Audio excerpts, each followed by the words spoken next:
Welcome to Mariners Fan Central. Attention, Orioles faithful. The breaking news that just hit the clubhouse is a game changer. It's a strategic move no one saw coming, with huge implications for our playoff push. I've got the exclusive details the mainstream media hasn't reported yet. To stay ahead of the curve, there's only one way. Subscribe to the channel right now and turn on notifications. It's the only way to ensure you get this information first. Greetings, M's fans. To all the passionate and faithful Seattle Mariners fans, it's a great pleasure to be here with you once again. Before we dive deep into the news shaking up our team's locker room, I need to ask you to subscribe to the channel. This is crucial. The best way to always be one step ahead of everyone, receiving the quickest updates and the most detailed and in-depth analyses of every move our team makes. My commitment here is to truth and accuracy, bringing you information that truly matters to those who live and breathe Seattle baseball passion. Let's get straight to the point, because the news that just came in is one of those insights only we have access to. The big news shaking up the Mariners world, and frankly, all of MLB, is the Victor Robles situation. As I had confirmed with my sources, the saga surrounding his suspension has reached a crucial chapter. The suspension for Victor Robles, our outfielder, has been officially reduced from 10 to 7 games after a successful appeal. This decision, which came to light through information confirmed by sources directly tied to MLB and the Mariners staff, sets a new timetable for his return. According to our insider Ryan Divish, Robles' suspension was officially adjusted, and he has already begun serving it immediately. This 3-game reduction might not seem like much at first glance, but in the heat of a playoff race, every single game counts. Every tactical move carries immense weight. The incident, as you recall, occurred during his rehabilitation in the Save the LA Minor League, where he had an outburst of frustration and, according to the report, dangerously threw a bat. The initial 10-game suspension was a blow, but the legal team and the player himself worked quickly to file the appeal. During the appeal period, he participated in 4 games, recording only 2 hits, a number that reflects the pressure of the moment. Now, with the suspension underway, Robles will not be available for the 3 crucial games against the Cleveland Guardians and the first games against the Tampa Bay Rays. The forecast is for him to return for Game 2 against the Atlanta Braves, scheduled for Saturday, September 6th. This is the kind of detail fans need to know to understand the complete scenario. Robles' absence, even for a shorter period, is a strategic talking point. The team has played most of the season without him, with the right field spot being filled by Dominic Canzone and Luke Raley. While Canzone and Raley have their merits and have shown resilience, Robles' presence on the field with his elite defense is something that's missed.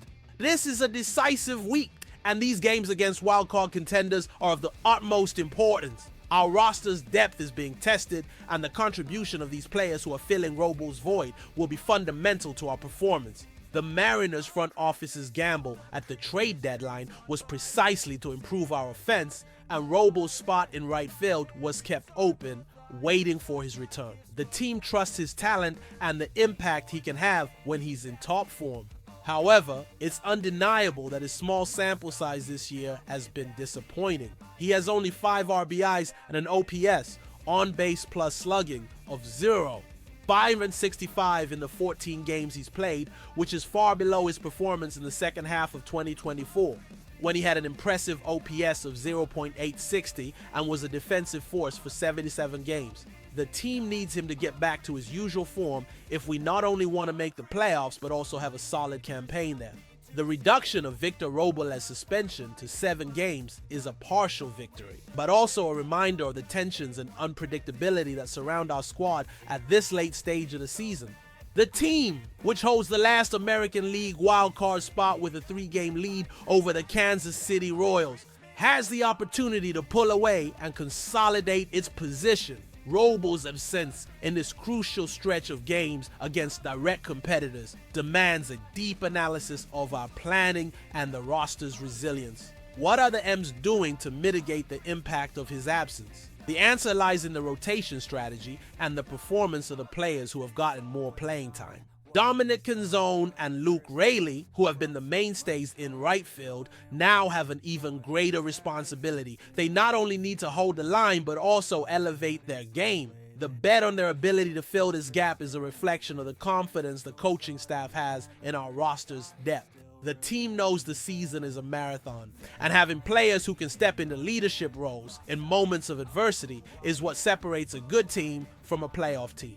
Robles' situation, as challenging as it is, might even serve as a catalyst for other players. Maybe this is the opportunity they needed to prove their worth and show that the Mariners are more than just their stars. Baseball history is full of examples of teams that overcame unexpected setbacks to achieve glory, and our team has the potential to write another one of those chapters. The issue of Robles' performance this year is something we can't ignore. The numbers speak for themselves. An OPS of 0.565 is alarming for a player with his potential. But we need to contextualize it. He was coming back from a serious shoulder injury. The recovery from an injury like that, especially for an outfielder, is a complex process. The timing of his outburst of frustration in the AAA, while unacceptable, might be a reflection of the pressure he's feeling to get back to his 2024 form when he was one of the team's standout players. At the end of last season, he seemed to be the missing piece of our puzzle. The Mariners bet on him, and the contract he signed is proof of that. Now the challenge is to get him to return not only physically, but also mentally. The suspension period can, paradoxically, be an opportunity for him to reset, regroup, and come back with his mind in the right place for the final push of the season. Robles' return on September 6th in the middle of an important series will be a crucial moment.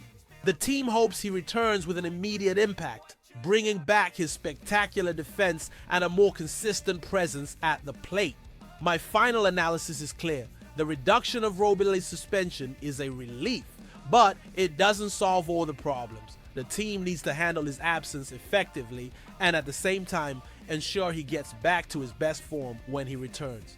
This is the kind of management that separates franchises that go far from those that fall short. It's a test of our roster's depth and our staff's ability to maintain focus and cohesion. Now, I want to hear from you, M's faithful. What do you think of the suspension reduction? Do you think Canzone and Raley can hold their own until Robles returns? How do you see the impact of this situation on our playoff race? Leave your comments and let's continue this conversation. Don't forget to like the video, share it with your friends, and of course, subscribe to the channel for more in-depth and exclusive analysis of our Seattle Mariners. I'll see you in the next report.